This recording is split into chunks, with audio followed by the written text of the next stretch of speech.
Oui, notre présence se justifie par notre conviction que la consolidation de la démocratie ne peut pas faire l'économie du dialogue et de la concertation entre acteurs politiques.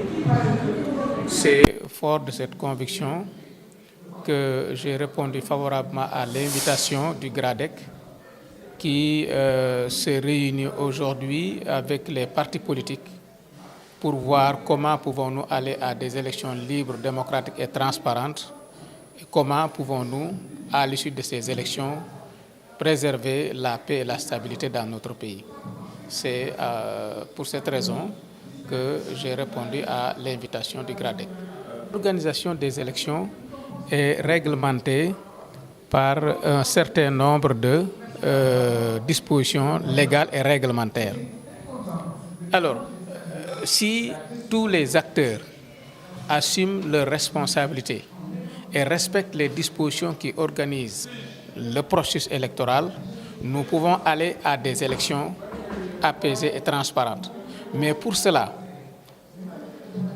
la première condition que le gouvernement doit régler, c'est la disponibilité des cartes d'électeurs.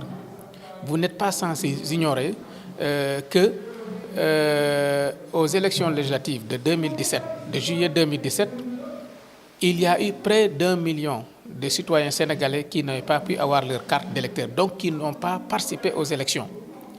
Si une telle situation devait se reproduire, il est clair que nous risquerons d'aller dans des troubles et des contentieux qu'il sera extrêmement difficile d'apaiser par la suite.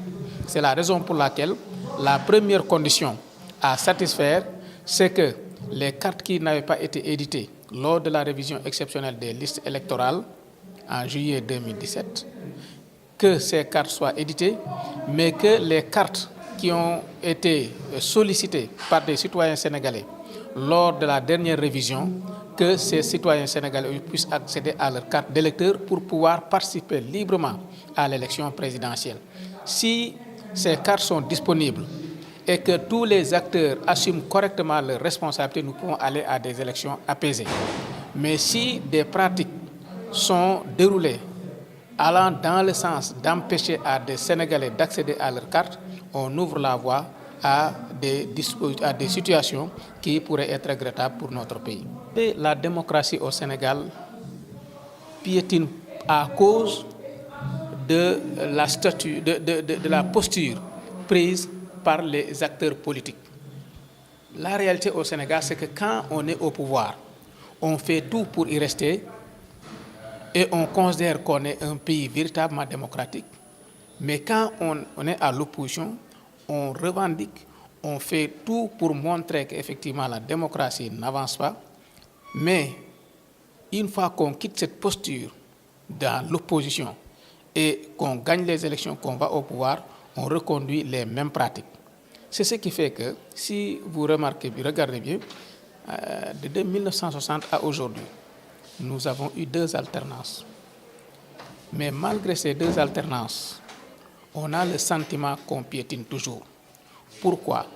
Parce que les acteurs politiques ne se battent pas fondamentalement pour le devenir de ces pays, mais pour des questions de position. Et c'est ça qui fait qu'il est difficile de faire avancer la démocratie au Sénégal. Nous avons un système démocratique qui est régi par des textes qui sont très clairs, qui sont d'une avancée extraordinaire, mais dont l'application pose problème. Et c'est ce défaut d'application qui fait qu'aujourd'hui, à chaque élection, il y a un ensemble de dysfonctionnements qui remettent en cause la légitimité des résultats de ces élections-là.